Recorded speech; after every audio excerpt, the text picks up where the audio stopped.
Hi everyone, welcome to Career Big Study Circle. SSC CGL MTS 2024 మనకి general అవేర్నెస్లో భాగంగా top 71 topics అనేది before వీడియోస్లో చెప్పడం జరిగింది. ఆ 71 టాపిక్స్లో భాగంగానే మనం పాలిటీని స్టార్ట్ చేసుకున్నాం. పాలిటీలో ఇప్పటి వరకు 8 క్లాసెస్ అప్లోడ్ చేస్తాం. ఈరోజు 9th క్లాస్ ఏంటంటే మనకి ప్రైమ్ మినిస్టర్ ఆఫ్ ఇండియా గురించి డిస్కస్ చేసుకున్నాం. బిఫోర్ వీడియోలో vice president, president, powers of president గురించి డిస్కస్ చేసుకున్నాం. ఈరోజు కంటిన్యూస్గానే పిఎం గురించి డిస్కస్ చేసుకున్నాం. అసలు ఈ పిఎం భారత ప్రధానమంత్రి అనేది భారత రాజ్యాంగంలో ఎన్నో భాగంలో ఉంటుంది. మీకు పార్ట్స్ అనేది చాలా సింపుల్గా గుర్తుపెట్టుకోవడానికి ఒక ట్రిక్ చెప్పాను. You can fly directly from US to UP అని. సో మనకి యూనియన్ కోసం డిస్కస్ చేసుకున్నాం కాబట్టి ఆ ప్రధానమంత్రి అనేది పార్ట్ 5లో ఉంటుంది. మనకి బిఫోర్లో ఫస్ట్ ప్రెసిడెంట్ గురించి డిస్కస్ చేసుకున్నాం, తర్వాత వైస్ ప్రెసిడెంట్ గురించి డిస్కస్ చేసుకున్నాం, మూడోది ప్రైమ్ మినిస్టర్. వీళ్ళందరూ కూడా ఎందులో ఉంటారు? యూనియన్లో ఉంటారు. కాబట్టి ఫస్ట్ ప్రెసిడెంట్ ఏమన్నామంటే ఫస్ట్ సిటిజన్ ఆఫ్ ఇండియాని ఎవరిని అంటామంటే ప్రెసిడెంట్ అంటాం. తర్వాత సెకండ్ పొజిషన్ ఎవరిదంటే vice president, third position PM. అయితే మనకి ఇక్కడ ట్యాగ్లైన్స్ చూసినట్లయితే ప్రెసిడెంట్ని ఏమంటామంటే just nominal head of the state, అంటే జస్ట్ నామమాత్రపు అధికారాలు మాత్రమే మనకి ప్రెసిడెంట్కి ఉంటాయి. బట్ ప్రధానమంత్రికి చూసినట్లయితే రియల్ పవర్స్, వాస్తవ అధికారాలన్నీ ఉంటాయి. Executive head of the government అని కూడా అంటారు. క్లియరా? అయితే ఈ ప్రధానమంత్రి గురించి మన రాజ్యాంగంలో ఏ ఆర్టికల్ నుండి ఏ ఆర్టికల్ వరకు ఉంటాయి అనేది చూసినట్లయితే ప్రధానంగా ప్రైమ్ మినిస్టర్ గురించి మేజర్గా 3 ఆర్టికల్స్ ఉంటాయండి. ఒకటి 74, 75, 78. ఈ 3 ఆర్టికల్స్ని మీరు క్లియర్గా తెలుసుకుంటే చాలు. 74, 75, 78 ఈ 3 ఆర్టికల్స్ మీకు దేని గురించి తెలియజేస్తాయంటే మనకి ప్రధానమంత్రి గురించి. ప్రధానమంత్రి ఏ పార్ట్లో ఉంటుందంటే 5th పార్ట్, అదే యూనియన్. అది 5th పార్ట్లో ఫస్ట్ చాప్టర్లో ఉంటుంది. ఇక పిఎం గురించి ఫస్ట్ 74 గురించి డిస్కస్ చేసుకుందాం. 74 గురించి డిస్కస్ చేసుకో ముందు మీకు ఒక ట్రిక్ చెప్తాను. ఆల్రెడీ మీకు 52 ఆర్టికల్ గురించి తెలుసు. దేని గురించి చెప్తుంది 52? There shall be a president of India. భారతదేశానికి రాష్ట్రపతి ఉంటాడని ఆర్టికల్ 52 తెలియజేస్తుంది. ఇక్కడ 5కి 1 యాడ్ చేయండి 6, 2కి 1 యాడ్ చేయండి 3, 63 ఏం చెప్తుందంటే there shall be a vice president of India అని చెప్తుంది. ఆర్టికల్ 63 ఏంటంటే భారతదేశానికి ఉపరాష్ట్రపతి ఉంటాడు అని ఆర్టికల్ 63 తెలియజేస్తుంది. దీనికి 1 యాడ్ చేయండి, 3కి 1 యాడ్ చేయండి 74 చూసినట్లయితే ఈ ఆర్టికల్ 74 ఏం చెప్తుందంటే there shall be a prime minister of India అని చెప్తుంది. అంటే భారతదేశానికి ప్రధానమంత్రి ఉంటాడని ఆర్టికల్ 74 తెలియజేస్తుంది. ఈ 3 ఆర్టికల్స్ ఎగ్జామ్లో చాలాసార్లు రిపీట్ అయ్యాయి. సింపుల్గా గుర్తుపెట్టుకోండి, ఈజీగా గుర్తుపెట్టుకోవచ్చు. ఇకైతే ఈ 74లో ఉన్న ఆర్టికల్స్ ఏంటనేది చెప్పుకుందాం. ఫస్ట్ ఆర్టికల్ 74 దేని గురించి చెప్తుందంటే there shall be a prime minister of India. ఇందులో 74లో 1 ఏం చెప్తుందంటే 74లో 1 సబ్ క్లాస్ 1 ఏం చెప్తుందంటే రాష్ట్రపతికి పరిపాలన విభాగంలో కానీ లేకపోతే రాష్ట్రపతికి పరిపాలన విభాగంలో సహకరించడానికి మంత్రులను అపాయింట్ చేసుకోవచ్చు. కౌన్సిల్ ఆఫ్ మినిస్టర్స్ అంటారు. దాన్ని ఆర్టికల్ 74(1) తెలియజేస్తుంది. ఈ 74(1) వల్లనే ఈ కౌన్సిల్ ఆఫ్ మినిస్టర్స్ ఎవరికి సహకరిస్తారండి? రాష్ట్రపతికి సహకరిస్తారు. ఓకేనా? అది ఆర్టికల్ 74(1) చెప్తుంది. రాష్ట్రపతి పరిపాలన సహకారం కోసం మంత్రి మండలిని ఏర్పాటు చేసుకోవచ్చు అని ఆర్టికల్ 74(1) చెప్తుంది. అయితే ఇక్కడ మీకు కొన్ని విషయాలు చెప్పాలండి. మనకి constitutional amendment act 42nd constitutional amendment act వల్ల ఏంటంటే కౌన్సిల్ ఆఫ్ మినిస్టర్స్ ఉన్నారు కదండి. ఈ కౌన్సిల్ ఆఫ్ మినిస్టర్స్ ప్రెసిడెంట్కి సలహాలు ఇస్తే ఖచ్చితంగా ఈ కౌన్సిల్ ఆఫ్ మినిస్టర్ సలహాలని ఖచ్చితంగా ప్రెసిడెంట్ ఏం చేయాలంటే పాటించాలండి. ఏ కాన్స్టిట్యూషనల్ అమెండ్మెంట్ యాక్ట్ వల్ల? 42nd కాన్స్టిట్యూషనల్ అమెండ్మెంట్ యాక్ట్ వల్ల ఈ కౌన్సిల్ ఆఫ్ మినిస్టర్స్ ఇచ్చిన సలహాన్ని ఖచ్చితంగా ప్రెసిడెంట్ పాటించాలి. అగైన్ 44 కాన్స్టిట్యూషనల్ అమెండ్మెంట్ యాక్ట్ వచ్చిందండి. ఈ 44 కాన్స్టిట్యూషనల్ అమెండ్మెంట్ యాక్ట్ రావడం వల్ల ఇందులో ఏమొచ్చిందంటే కొంచెం ప్రెసిడెంట్కి ఎక్స్క్యూజ్ వచ్చింది. ఏంటంటే ఈ కౌన్సిల్ ఆఫ్ మినిస్టర్స్ సలహాలు సూచనలు ఇస్తారు. ఆ సలహాలు సూచనలు ఖచ్చితంగా పాటించే అవసరం లేదు అని, అంటే ఈ ప్రెసిడెంట్ ఏంటంటే ఏమైనా రీకన్సిడరేషన్, ఫర్ ఎగ్జాంపుల్ ఒక సబ్జెక్ట్ని పంపించారు, ఆ సబ్జెక్ట్లో ప్రెసిడెంట్కి అనుమానాలు ఉన్నాయి, ఇది ఇలా కాకుండా ఇంకలా చేస్తే బాగుంటుందేమో అనేసి తన సూచనలతోని మళ్ళీ వీళ్ళకి ఆ సబ్జెక్ట్ని పంపించవచ్చు. మళ్ళీ అదే సబ్జెక్ట్ని వీళ్ళు ప్రెసిడెంట్ పంపిస్తే ప్రెసిడెంట్ ఖచ్చితంగా యాక్సెప్ట్ చేయాలి. ఇది ఆర్టికల్, అది కాన్స్టిట్యూషన్ అమెండ్మెంట్ యాక్ట్ 44. క్లియరా? ఈ 44 అమెండ్మెంట్ యాక్ట్ వల్ల ప్రెసిడెంట్కి జస్ట్ రీకన్సిడరేషన్ లేకపోతే పునఃపరిశీలన అధికారం ఉంది. అయితే ఈ కౌన్సిల్ ఆఫ్ మినిస్టర్ ఇచ్చిన సలహాలని ఈ ప్రెసిడెంట్ ఏ కోర్టులో కూడాను సవాల్ చేయకూడదు. అంటే ఈ ప్రెసిడెంట్కి న్యాయ సమీక్షించే అధికారం లేదు కాబట్టి, జ్యుడిషియల్ రివ్యూ లేదు కాబట్టి ఖచ్చితంగా సెకండ్ సార్ వచ్చినప్పుడు ప్రెసిడెంట్ యాక్సెప్ట్ చేయాలి. క్లియరా? అది 74లో 2 ఏం చెప్తుందంటే, ఆర్టికల్ 74(2)లో ప్రెసిడెంట్ గారికి వచ్చిన ఆ సబ్జెక్ట్ని న్యాయ సమీక్షించే అధికారం లేదు, ఏ కోర్టుకి సవాల్ చేసే అధికారం లేదని ఆర్టికల్ 74(2) అనేది చెప్తుంది. ఇది ఆర్టికల్ 74లో ఉన్నది. అయితే ఈ 74ను మనం క్లియర్గా అబ్జర్వ్ చేస్తే ఏం చూడండి, ఇదంతా కూడా దేనికి రిలేటెడ్? ప్రెసిడెంట్కి రిలేటెడ్. ప్రెసిడెంట్ రాజకీయ పరిపాలన కోసం ఈ మంత్రిమండలి కావాలని, నెక్స్ట్ ఆ ప్రెసిడెంట్ గారికి ఇటువంటి న్యాయ సమీక్ష సూచనలను పాటించడానికి వాళ్ళని ఎవరైతే కౌన్సిల్ ఆఫ్ క్యాబినెట్ మినిస్టర్ లేదా కౌన్సిల్ ఆఫ్ మినిస్టర్స్ వీళ్ళు ఇచ్చిన సలహాని వీళ్ళేంటంటే ప్రెసిడెంట్ గారు ఏ కోర్టును సవాల్ చేయకూడదు అనేది ఆర్టికల్ 74(1) 74(2) తెలియజేస్తుంది. ఇది ఆర్టికల్ 74 గురించి. ఇప్పుడు మనం మెయిన్గా పిఎం గురించి ఎక్కువగా ఏ ఆర్టికల్ తెలియజేస్తుందంటే ఆర్టికల్ 75 తెలియజేస్తుంది. ఈ 75లో మనకి అగైన్ 6 మనకి క్లాజెస్ ఉంటాయి. ఆ క్లాజెస్ గురించి కూడా డిస్కస్ చేద్దాం.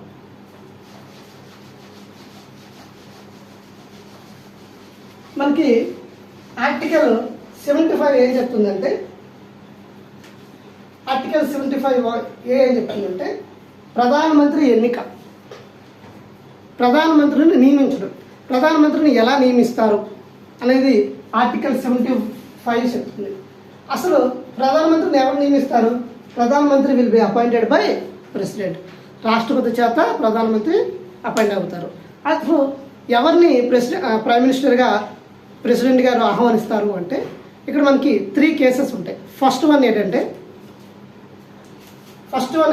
మెజారిటీ. ఫర్ ఎగ్జాంపుల్ మీకు క్లియర్గా అర్థం కావడానికి 2019 ఎలక్షన్ నేను చెప్తాను, ఓకేనా? 2019 ఎలక్షన్లో మనకి బీజేపీ ఉంది, కాంగ్రెస్ ఉంది. ఇక్కడ చూడండి, బీజేపీకి కాంగ్రెస్తో కంపేర్ చేస్తే బీజేపీకి ఎక్కువ సీట్లు రావడం జరిగింది. ఇక్కడ బీజేపీకి ఎక్కువ మెజారిటీ ఉంది. ఈ మెజారిటీ ఉంది కాబట్టి ఈ మెజారిటీ వచ్చంలో ఒకరిని నరేంద్ర మోడీ గారిని పిఎంగా వాళ్ళు ఎన్నుకున్నారు. రాష్ట్రపతి చేత అపాయింట్ అవ్వడం జరిగింది. నరేంద్ర మోడీ మనకి ప్రైమ్ మినిస్టర్గా ఉన్నారు. ఇది ఫస్ట్ కేసు. ఏంటిది? కంప్లీట్గా మెజారిటీ మీద ఫస్ట్ కేసు. సెకండ్ కేసు ఏంటంటే అగైన్ బీజేపీ ఉంది, అగైన్ కాంగ్రెస్. ఇది 2019 ఎలక్షన్ అబ్జర్వ్ చేస్తే క్లియర్గా అర్థమవుతుంది. ఇక్కడ 2024 ఎలక్షన్ చూడండి. 2024లో ఇక్కడ బీజేపీ ఉంది, ఇక్కడ కాంగ్రెస్ ఉంది.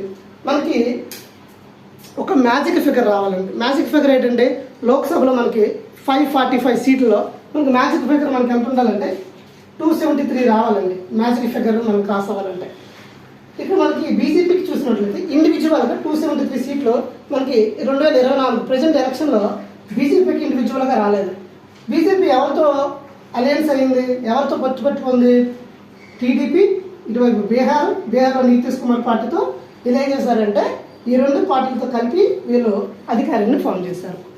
ఇలాగ ఫామ్ చేయడాన్ని ఏమంటామంటే కొలీషన్ గవర్నమెంట్ అంటారు. దీన్ని సంకీర్ణ ప్రభుత్వం అంటారు. అంటే ఒక పార్టీకి మెజార్టీ రానప్పుడు 2-3 పార్టీలు కలిపి ఒక పార్టీకి సపోర్ట్ చేసి అక్కడ వాళ్ళేమో ఒక పిఎం క్యాండిడేట్ని ఎన్నుకుంటారు. ఇప్పుడు టీడీపీ నెక్స్ట్ బీహార్కి సంబంధించిన నితీష్ కుమార్ పార్టీ వీళ్ళందరూ కలిపి ఎవరిని ఎన్నుకున్నారు? నరేంద్ర మోడీ గారిని ఎన్నుకున్నారు. నరేంద్ర మోడీ గారు ఎవరు? Prime minister. క్లియరా? ఈ కేసు అర్థమైంది కదా. నెక్స్ట్ థర్డ్ కేసు ఏంటంటే అగైన్ బీజేపీ ఉంది, అగైన్ కాంగ్రెస్ ఉంది. ఈ కండిషన్ ఏంటంటే బీజేపీకి ఒక 200 సీట్లు, కాంగ్రెస్కి ఒక 200 సీట్లు వచ్చాయి అనుకున్నాం. వీళ్ళకి 200 సీట్లు వచ్చాయి, వీళ్ళకి 200 సీట్లు వచ్చాయి. ఇప్పుడు నేను ప్రైమ్ మినిస్టర్ అని ఇప్పుడు బీజేపీకి ప్రైమ్ మినిస్టర్ ఇచ్చామనుకో కాంగ్రెస్ ఒప్పుకోదు, కాంగ్రెస్కి ప్రైమ్ మినిస్టర్ ఇచ్చామనుకో బీజేపీ ఒప్పుకోదు. అప్పుడు ఈ కండిషన్లో ఏం చేస్తారంటే ప్రెసిడెంట్ గారు ఫస్ట్ ఈసారి కాంగ్రెస్ని పిఎం పదవి ఇచ్చామనుకున్నాం. కాంగ్రెస్లో ఒక పర్సన్కి for example president Rahul Gandhi అనుకుందాం. రాహుల్ గాంధీనే ప్రైమ్ మినిస్టర్ చేశారు. కానీ ఇద్దరికి సేమ్ సీట్లు వచ్చాయి. ఇప్పుడు ఇద్దరికి సేమ్ సీట్లు వచ్చినా కాంగ్రెస్లో పార్టీలైనా రాహుల్ గాంధీకి వీళ్ళు పిఎం పదవి ఇచ్చారు. ఎవరు? రాష్ట్రపతి. ఓకే, రాహుల్ గాంధీ అయితే సరైన అభ్యర్థి అని ప్రధానమంత్రిగా ఉండడానికి అని ఫర్ ఎగ్జాంపుల్ ప్రెసిడెంట్ రాహుల్ గాంధీని ప్రైమ్ మినిస్టర్గా చేశాడు. అప్పుడు వీళ్ళు ఊరుకుంటారా? వీళ్ళు ఊరుకోరు కదా. అయితే కండిషన్ ఏంటంటే ఇతన్ని ప్రైమ్ మినిస్టర్ చేసినప్పుడు వితిన్ 30 డేస్లో వాళ్ళు ఏం చేయాలంటే మెజారిటీని ప్రూవ్ చేసుకోవాలి. ఈ కేసులో థర్డ్ కేసులో ఏమవుతుంది? వీళ్ళకి నేను రాహుల్ గాంధీ పిఎం అనుకుందాం. అప్పుడు వీళ్ళు ఒప్పుకోరు కదా. వీళ్ళకి 30 డేస్లో ఏం చేయాలి? ఈ 30 డేస్లో వీళ్ళు బల నిరూపణ లేదా మెజారిటీ నిరూపణ అంటే వీళ్ళకి ఎక్కువ సీట్లు వచ్చే విధంగా వీళ్ళు ఆ మెజారిటీని ప్రూవ్ చేసుకోవాలి. లేకపోతే అప్పుడు క్యాన్సిల్ అయిపోతుంది. ఈ పిఎంగా ప్రెసిడెంట్ రాహుల్ గాంధీ అప్పుడు ఏమవుతారంటే వితిన్ 30 డేస్లో మళ్ళీ డ్రాప్ అవుతారు. అప్పుడు మళ్ళీ వేరే నిర్ణయాలు తీసుకోవాల్సి వస్తుంది. ఈ విధంగా ఈ 3 కేసెస్లో ప్రధానమంత్రి నియామకం ఉంటుంది. క్లియరా? అయితే ప్రధానమంత్రి నియమించినప్పుడు అది లోక్సభ నుండి రావచ్చు, రాజ్యసభ నుండి కూడా రావచ్చు. అయితే మనకి ఎక్కువ కేసులో లోక్సభ నుండే వస్తారు. అయితే ప్రధానమంత్రి ఎన్నిక చూసినట్లయితే డైరెక్ట్ ఎలక్షన్. క్లియరా? ఎందుకు అంటే ప్రజల ద్వారా ఎన్నుకోబడతారు. అదే మనకి ప్రెసిడెంట్, వైస్ ప్రెసిడెంట్ చూసినట్లయితే మనకి ఏంటది? Indirect election. అంటే ఏంటి? ప్రజాప్రతినిధుల చేత వాళ్ళు ఎన్నుకుంటారు. బట్ డైరెక్ట్ ఎలక్షన్ అంటే ఏంటి? ప్రజల చేత ఎన్నుకోబడతారు. ఇక్కడ మనకి ఈ కేసు అర్థమైంది కదా. ఫోర్త్ పాయింట్ ఏంటంటే లోక్సభ నుండి కూడా రావచ్చు, రాజ్యసభ నుండి కూడా రావచ్చు ప్రైమ్ మినిస్టర్. అయితే ఇప్పుడు వరకు ఎవరైనా రాజ్యసభ నుండి ప్రధానమంత్రి అయిన వాళ్ళు ఉన్నారా అంటే ఎస్ అని చెప్పాలి. ఎందుకు అంటే మనకి రాజ్యసభ నుండి కూడా ఒక 4 మెంబర్స్ పిఎంగా అయ్యారు. వాళ్ళు ఎవరంటే ఈ పాయింట్ అర్థమైందా? బోత్ రాజ్యసభ, లోక్సభ ఎవరైనా పిఎం అవ్వచ్చు. అయితే ఫస్ట్ అయిన వాళ్ళు ఎవరు అంటే ఫస్ట్ ఇందిరాగాంధీ. మీకు గుర్తుపెట్టుకోవడానికి ఈజీగా డిఈఐఎం గుర్తుపెట్టుకోండి.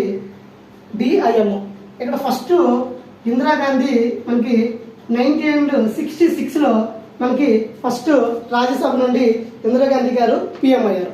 తర్వాత హెచ్డి దేవగౌడ మనకి 1996లో అయ్యారు. తర్వాత ఐకే గుజ్రాల్ మనకి 1997లో అయ్యారు. తర్వాత ఎం మన్మోహన్ సింగ్ 2004, 2009లో మనకి ఈ రాజ్యసభ నుండే ప్రధానమంత్రిగా ఎన్నిక అవ్వడం జరిగింది. ప్రధానమంత్రిగా ఉన్నారు. ఇది క్లియరా? ఆర్టికల్ 75. ఈ మేజర్గా బిట్లు అనేది ఇక్కడ నుండి వస్తాయండి. మీకు డిఫికల్ట్గా అడగాలంటే ఇక్కడ నుండి అడుగుతాడు. నెక్స్ట్ 75లో 1 ఏం చెప్తుందంటే 75లో 1లో ఏ. క్లియరా? ఇది 75 ఆర్టికల్ 75(1)లో ఏ అని చెప్తుందంటే 15% కన్నా మించకూడదు. Council of ministers with PM ప్రధానమంత్రితో కలిసి లోక్సభలో 15% లోక్సభలో మెంబర్స్ కన్నా 15% మించకూడదు. ఫర్ ఎగ్జాంపుల్ మనకు 545 ఉన్నారనుకోండి. 545లో 15% అంటే అరౌండ్ 81 మెంబర్స్ వస్తారు. ఆ 81 మెంబర్స్ వరకు ఉండాలి. 15 క్లియర్గా మీకు పాయింట్ ఏంటి మీకు చెప్తాను. లోక్సభలో కౌన్సిల్ ఆఫ్ మినిస్టర్స్ ఉంటారు. ఫర్ ఎగ్జాంపుల్ మీకు తెలిసిన మినిస్టర్స్ ఏంటి? Cabinet ministers, ministry of state, deputy ministers అంటారు. మీకు క్లియర్గా అర్థం కావడానికి మన స్టేట్లో చెప్తాను. ప్రెజెంట్ క్యాబినెట్ మినిస్టర్లు లేదా కేంద్ర మంత్రులు అంటే ప్రెజెంట్ 2024లో మన ఆంధ్రప్రదేశ్ నుండి చూసినట్లయితే కింజరాపు రామ్మోహన్ రెడ్డి గారు ఉన్నారు. కానీ ఎవరు? కేంద్ర మనకి సివిల్ ఏవియేషన్ మినిస్టర్. అంటే అతను ఏంటంటే క్యాబినెట్ మినిస్టర్. క్లియరా? తర్వాత మినిస్టర్ ఆఫ్ స్టేట్ అన్నాను. మినిస్టర్ ఆఫ్ స్టేట్లో చూసినట్లయితే మనకి పెమ్మసాని చంద్రశేఖర్ గారు ఉన్నారు. అతను ఎవరు? సహాయ మంత్రి. ఇతనికి ఫుల్ పవర్స్ అయితే ఉండవు, కానీ ఇతను ఏంటంటే కేంద్ర మంత్రికి హెల్ప్ చేయడానికి ఉంటారు. క్లియరా? తర్వాత డిప్యూటీ మినిస్టర్. ఈ 3 టైప్స్ ఆఫ్ మినిస్టర్స్ ఉంటారు. ఫస్ట్ క్యాబినెట్ మినిస్టర్స్ అండి, తర్వాత మినిస్టర్ ఆఫ్ స్టేట్ అండి, తర్వాత డిప్యూటీ మినిస్టర్స్. వీళ్ళు ఇండిపెండెంట్గా నిర్ణయాలు కొన్ని తీసుకోవచ్చండి. వీళ్ళకి మాత్రం ఇండిపెండెంట్గా నిర్ణయాలు తీసుకునే అవకాశం ఉండదు. బట్ వీళ్ళైతే మెయిన్ కాబట్టి వీళ్ళకి ఇంకేం ప్రాబ్లం ఉండదు. Cabinet ministers, minister of state, deputy ministers. అయితే ఇక్కడ మనకి ఏముంటుందంటే ఆర్టికల్ 75(1) ఏం చెప్తుంది అంటే లోక్సభలో మొత్తం సభ్యుల్లో 15% కన్నా విత్ ప్రధానమంత్రితో కలిపి 15% కన్నా మించకూడదు అని ఆర్టికల్ 75(1) చెప్తుంది. క్లియరా? తర్వాత 75(1) ఏం చెప్తుందంటే యాంటీ డిఫెక్షన్. ఫర్ ఎగ్జాంపుల్ ఒక ఎంపీ, ఇప్పుడు లోక్సభలో అయినా రాజ్యసభలో అయినా ఆ మెంబర్ని ఏమంటామంటే ఎంపీ అంటాం. ఆ ఎంపీ పార్టీ ఫిరాయింపులో పాల్పడ్డాడు అనుకోండి. పార్టీ ఫిరాయింపులకు పాల్పడి అభ్యర్థి డిస్క్వాలిఫికేషన్ అంటే ఆ అభ్యర్థిని డిస్క్వాలిఫై చేశారనుకోండి, అతను ఏ పదవిలో ఉండకూడదు. Clear point. ఆర్టికల్ 75(1) ఏం చెప్తుంది అంటే ఒక పర్సన్ పార్టీ ఫిరాయింపులు లేదా యాంటీ డిఫెక్షన్ లాని డిసోబే చేసినప్పుడు తనని ఏంటంటే ఏ పార్టీలో లేకపోతే అతన్ని డిస్క్వాలిఫై చేసి ఏ అధికారంలో ఏ పదవిలో ఉంచకూడదు. అది ఆర్టికల్ 75(1) చెప్తుంది. అయితే ఈ ఆర్టికల్ 75(1) అండ్ 1 మనకి ఎప్పుడు తీసుకొచ్చారు అంటే 91st కాన్స్టిట్యూషనల్ అమెండ్మెంట్ యాక్ట్ 2003లో తీసుకురావడం జరిగింది. క్లియరా? ఆర్టికల్ 75(1) ఆర్టికల్ 75(1) ఈ రెండు కూడా మనకి 91st కాన్స్టిట్యూషనల్ అమెండ్మెంట్ యాక్ట్ 2003లో ఇవి తీసుకురావడం జరిగింది. ఇది ఎగ్జామ్లో చాలాసార్లు అడిగాడండి. 15% గురించి మినిస్టర్స్ ఎంత పర్సంటేజ్ కన్నా ఎక్కువ ఉండాలి, ఎంత పర్సంటేజ్ కన్నా తక్కువ ఉండాలి అని ఎగ్జామ్లో చాలాసార్లు అడిగాడు. విత్ పిఎంఆ లేకపోతే ఎక్స్క్లూడ్ పిఎంఆ అని మన క్వశ్చన్లో ట్విస్ట్ చేస్తున్నాడు. కాబట్టి ఇక్కడ మీకు క్లియర్గా చెప్తున్నాను, ప్రధానమంత్రితో కలిపి 15% కన్నా మించకూడదు. ఇది ఆర్టికల్ 75(1) 75(1) ఇప్పుడు ఆర్టికల్ 75(2) గురించి మాట్లాడుతున్నాం. ఆర్టికల్ 75(2) ఏం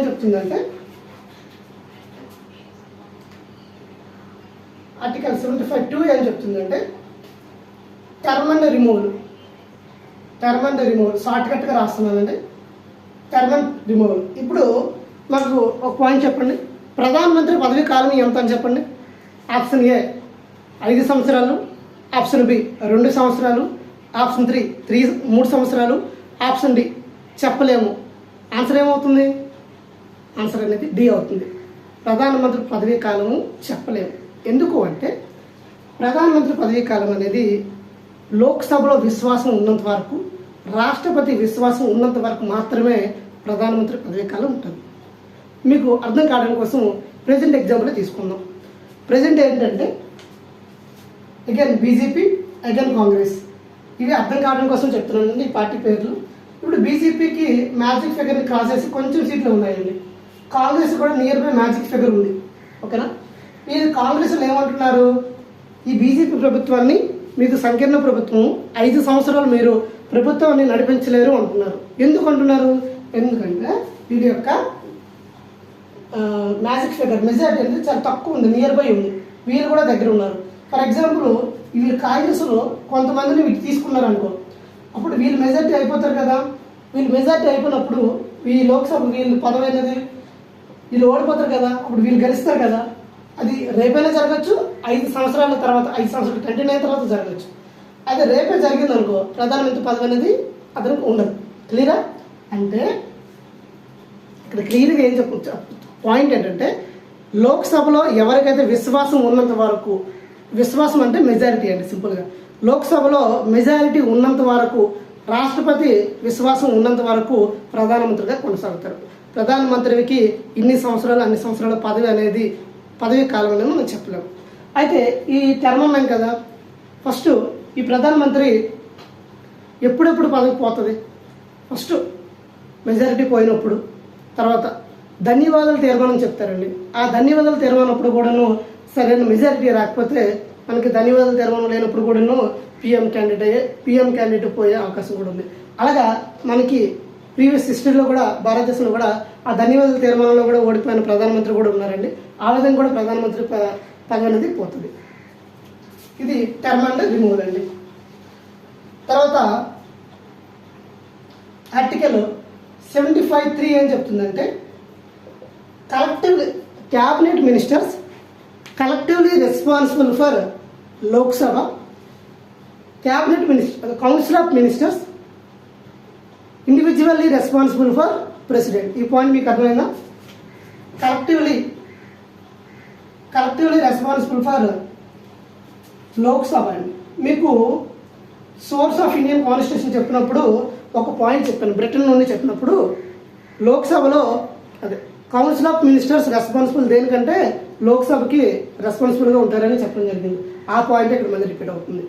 అదేవిధంగా ఇప్పుడు కౌన్సిల్ ఆఫ్ మినిస్టర్స్ ఉన్నారు, ఇండివిజువల్లీ రెస్పాన్సిబుల్ ఫర్ ప్రెసిడెంట్ అన్నాం. అంటే వీళ్ళు పదవి పోయింది అనుకోండి, వాళ్ళు రిజగ్నేషన్ ఇచ్చిన ఎవరికి ఇవ్వాలి? రాష్ట్రపతికి ఇవ్వాలి. ఓకేనా?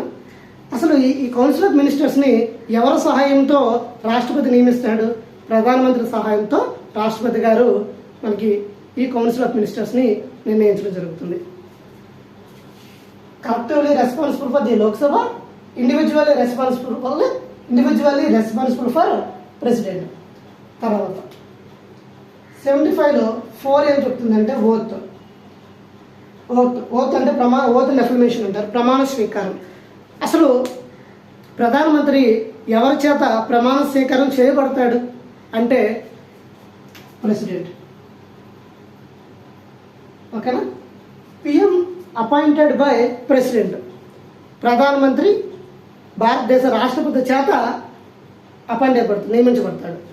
అదేవిధంగా కౌన్సిల్ ఆఫ్ మినిస్టర్స్ కూడాను మనకి ప్రెసిడెంట్ చేతనే నియమించబడతాడు. క్లియరా? తర్వాత 75(5) ఏం చెప్తుంది? 5 ఏం చెప్తుందంటే 5 అంటే ప్రధానమంత్రికి కావాల్సిన ఎలిజిబిలిటీ క్వాలిఫికేషన్స్. అసలు ఈ ప్రధానమంత్రిగా పోటీ చేయాలంటే ఎన్ని సంవత్సరాలు ఉండాలి అనేది మనకి ఆర్టికల్ 75(5) ఏం చెప్తుంది అంటే ఎలిజిబిలిటీస్ అంటే అతనికి ఖచ్చితంగా సిటిజన్ ఆఫ్ ఇండియా అవ్వాలంటే సిటిజన్ ఆఫ్ ఇండియా, భారతదేశం పౌరసత్వం ఉండాలి. అదేవిధంగా 25 సంవత్సరాలు కంప్లీట్ అయి ఉండాలి, సిటిజన్ ఆఫ్ ఇండియా. అదేవిధంగా 25 years కంప్లీట్ అయి ఉండాలి. అదేవిధంగా there is no office of profit, ఎటువంటి కేంద్ర రాష్ట్ర లాభదాయకంగా వచ్చే లేకపోతే కేంద్ర రాష్ట్రాల నుండి ఆదాయం వచ్చే పొజిషన్లో ఉండకూడదు. ఈ కండిషన్స్ ఉన్నప్పుడే అతను లోక్సభకి ఎన్నుకోబడతాడు. అంటే లోక్సభకు ఉండవలసిన క్వాలిఫికేషన్సే మనకి ఇక్కడ చెప్పుకోండి. క్లియరా? తర్వాత ఆర్టికల్ 75(6) ఏం చెప్తుందంటే పిఎం జీతభత్యాల గురించి చెప్తుంది. అసలు ప్రధానమంత్రికి జీతభత్యాలు ఎలా వస్తాయి, ఆ జీతభత్యాలను ఎవరు నిర్ణయిస్తారు అంటే ప్రధానమంత్రి గారికి ఫర్ మంత్ శాలరీ ఎంత వస్తుంది అంటే 1.6 lakhs వస్తుంది. మీకు ఇంకా డౌట్ రావచ్చు, ప్రధానమంత్రికి ఈ కౌన్సిల్ ఆఫ్ మినిస్టర్స్కి శాలరీలో ఎటువంటి డిఫరెన్స్ ఉంటుందా అంటే ఇటువంటి డిఫరెన్స్ ఉండదు. ఒక ఎంపీకి ఎంత శాలరీ వస్తుందో ఆ ప్రధానమంత్రికి కూడా అంతే శాలరీ వస్తుంది. క్లియరా? ఒక ప్రధానమంత్రికి ఎంత శాలరీ వస్తుందో ఒక ఎంపీకి అంతే శాలరీ వస్తుంది. ఎంపీకి ప్రధానమంత్రికి ఎటువంటి శాలరీలో ఎటువంటి డిఫరెన్స్ ఉండదు. 1.6 lakhs. నెక్స్ట్ మనకి ప్రధానమంత్రికి పవర్స్ ఉంటాయి అంతే. ఒక హౌస్ ఉంటుంది, దాన్ని 7 cards వేసి ఉంటారు. ఈ విధంగా మనకి ఫండ్స్ వస్తాయి. ఇది ఆర్టికల్ 75(6) గురించి. ఇక్కడ మనకి ఆర్టికల్ 78 మనకు 1 ఏం చెప్తుందంటే 75(8)(1) ఏం చెప్తుందంటే ప్రధానమంత్రి రాష్ట్రపతికి రాజకీయ పరిపాలనలోను న్యాయ పరిపాలన లేదా శాసనాల్లోనూ రాష్ట్రపతికి ప్రధానమంత్రి సహకరించాలి అనేది ఆర్టికల్ 78 చెప్తుంది. సింపుల్గా పిఎం అనేవాళ్ళు రాష్ట్రపతికి ప్రెసిడెంట్కి హెల్ప్ చేస్తూ ఉండాలి ఆర్టికల్ 78(1) ప్రకారం. నెక్స్ట్ 78(2) ఏం చెప్తుంది అంటే, ఆర్టికల్ 78(2) ఏం చెప్తుందంటే కౌన్సిల్ ఆఫ్ మినిస్టర్స్కి ప్రెసిడెంట్కి పిఎం అనే వాళ్ళు ఎలా ఉంటారంటే బ్రిడ్జ్గా యాక్ట్ చేస్తారు. అంటే ఈ కౌన్సిల్ ఆఫ్ మినిస్టర్స్ యొక్క సూచనల్ని త్రూ ప్రెసిడెంట్కి అందించవచ్చు. ప్రెసిడెంట్ నుండి ఈ కౌన్సిల్ ఆఫ్ మినిస్టర్స్కి అక్కడ ఉన్న సబ్జెక్ట్ని ఇక్కడికి పాస్ చేయొచ్చు. అంటే ఈ మధ్యలో పాస్ చేసింది ఎవరు? పిఎం. అందువల్లనే ఆర్టికల్ 78(2) ప్రకారంగా కౌన్సిల్ ఆఫ్ మినిస్టర్స్కును ప్రెసిడెంట్కి మధ్య వారధిగా లేకపోతే మధ్య బ్రిడ్జ్లో యాక్ట్ చేసింది ఎవరంటే prime minister. Clear? Next article 78(3) ఏం చెప్తుంది అంటే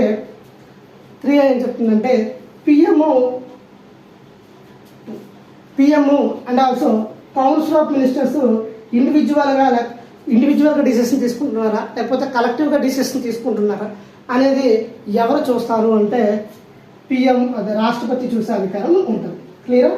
అంటే ఫర్ ఎగ్జాంపుల్ కేంద్ర మంత్రులు ఉన్నారండి, అది ఏమైనా నిర్ణయాలు తీసుకున్నప్పుడు వాళ్ళు కాన్స్టిట్యూషన్ ప్రకారంగా తీసుకుంటున్నారా లేకపోతే దాన్ని ఏమైనా వైలేట్ చేస్తున్నారా అవన్నీ చూసుకున్న బాధ్యత ఎవరిదంటే ప్రెసిడెంట్. ఎందుకు ఆ బాధ్యత? ఇక్కడ మీకు బిఫోర్ ఆర్టికల్లో ఒకటి చెప్పాను. Council of ministers individually responsible for president. అంటే ఇప్పుడు ఆ మంత్రిని తొలగించాలన్నా రాష్ట్రపతి. ఇంకా క్లియర్? ఇది ఆర్టికల్ 78(3). అందువల్లనే ఈ కౌన్సిల్ ఆఫ్ మినిస్టర్స్ ఒక వర్క్ని లేకపోతే వాళ్ళు తీసుకున్న నిర్ణయాలని ఎవరు చూస్తారంటే ప్రెసిడెంట్గా చూస్తారు. ఇది ఓవరాల్గా ఆర్టికల్ 74, 75, 78. క్లియర్? అయితే మనకి పిఎం ఎన్నిక గురించి లేకపోతే వీటి గురించి రాజ్యాంగంలో అంత ఎక్కువగా మెన్షన్ చేయలేదండి. ఇక మనకి పిఎంకి ఉన్న పవర్స్ ఏంటి? పిఎం పవర్స్ ఫస్ట్ ఏంటంటే ఈజ్ ద ఎక్స్ ఆఫీసో చైర్మన్. అంటే పిఎం అంటే ఖచ్చితంగా నీతి ఆయోగ్కి ఎక్స్ ఆఫీసో చైర్మన్ అండి. ఎక్స్ ఆఫీస్ చైర్మన్ ఆఫ్ నీతి ఆయోగ్ ఎగ్జామ్లో చాలాసార్లు అడిగారు. ఈ నీతి ఆయోగ్ అనేది దేని ప్లేస్లో వచ్చిందంటే ప్లానింగ్ కమిషన్, ప్రణాళిక సంఘం స్థానంలో మనకి నీతి ఆయోగ్ రావడం జరిగింది. ఈ నీతి ఆయోగ్కి ఎక్స్ ఆఫీసో చైర్మన్ ఎవరు అంటే మనకి పిఎం అండి. క్లియరా? Very very important. మనకి అదే ప్రెసిడెంట్ గారు చూసినట్లయితే X officer chairman of Rajya Sabha, ఇక్కడ ఎక్స్ ఆఫీసర్ చైర్మన్ ఆఫ్ నీతి ఆయోగ్. అదేవిధంగా నేషనల్ డెవలప్మెంట్ బోర్డు కమిషన్ కూడాను మనకి హెడ్గా ఉంటారు పిఎం. అదేవిధంగా మినిస్ట్రీ ఆఫ్ స్పేస్ కూడా హెడ్గా ఉంటారు. మినిస్టర్ ఆఫ్ స్పేస్ ఎవరంటే లీడ్ చేసేది పిఎంఏ. తర్వాత మినిస్టర్ ఆఫ్ డిజాస్టర్స్, విపత్తులకు సంబంధించి మినిస్ట్రీ తీసుకున్నది కూడా ఎవరంటే పిఎంఏ. తర్వాత ఇంటర్స్టేట్ కౌన్సిల్కి అన్నింటిలో కూడాను తను హెడ్గా ఉంటాడు. అదేవిధంగా వేరే వేరే దేశాలకి వెళ్ళేటప్పుడు ఇంటర్నేషనల్ హార్మోని పీసెస్ని డెవలప్ చేయడంలో ఎక్కువ కీ రోల్ పోషించేది ఎవరంటే మనకి ఈ పిఎంఏ. మనకి వాస్తవ అధికారాలు అన్నీ కూడా ఎవరి చేతిలో ఉంటాయంటే ప్రధానమంత్రి. పవర్స్ అన్నీ ఎవరి చేతిలో ఉంటాయంటే ప్రధానమంత్రి. సో ఇది కంప్లీట్గా ఆర్టికల్ 74, 75, 78 కంప్లీట్గా ప్రైమ్ మినిస్టర్ కోసం ఇన్ఫర్మేషన్. మీకు ఈ ఇన్ఫర్మేషన్ అనేది చాలా ఎస్ఎస్సి లెవెల్లో ఇంకా దీనికి ఏ బుక్ కూడా చదవవసరం లేదు. ఒకసారి ఈ క్లాస్ విన్న తర్వాత మీరు ఏ బుక్ చదివినా క్లియర్ కట్గా అర్థమవుతుంది. ఇంత డెప్త్గా చెప్పడానికి కారణం ఏంటంటే ఎస్ఎస్సి సీజీఎల్ మెయిన్స్లో పాలిటీ నుండి 3 క్వశ్చన్లు రావడం జరుగుతుంది. అందువల్లనే ఇంత డెప్త్గా చెప్పడం. అప్పుడు కంటెంట్ కోసం క్వశ్చన్లు అడుగుతారండి. ప్రిలిమ్స్ మన టైర్ 1లో జస్ట్ నార్మల్గా బేసిక్ క్వశ్చన్లు అడగడం జరుగుతుంది. బట్ మెయిన్స్లోకి వచ్చేసరికి కంటెంట్ ఇన్ డెప్త్గా అడుగుతున్నాడు కాబట్టి మీకు ఇంత డెప్త్గా చెప్పడం జరుగుతుంది. ఈ ఎక్స్ప్లెనేషన్ మీకు నచ్చినట్లయితే లైక్ చేయండి, షేర్ చేయండి, సబ్స్క్రైబ్ చేసుకోండి. Thank you all. జై హింద్.